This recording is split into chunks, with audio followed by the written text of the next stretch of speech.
probably in the region of 30 to 40,000 euro. I think we're breaking even in terms of the costs of Carlow Kilkenny and our initial setup costs, but we haven't really started concentrating on fundraising yet, to be honest.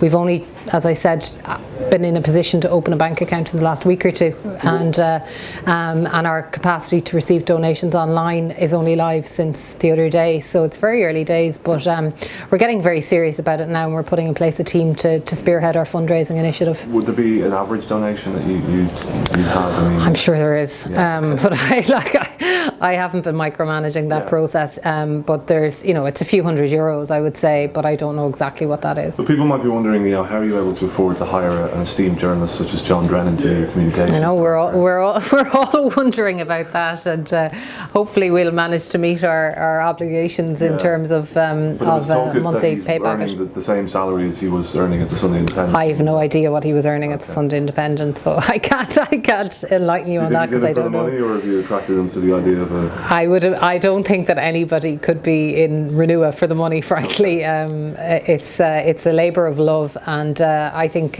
John is really motivated by it, and I mean he's in the office earlier than I am every morning, so he's very passionate about new politics and trying to change things, and that's I presume part of, if not most of, what is motivating him at the moment. I certainly don't think it's the money.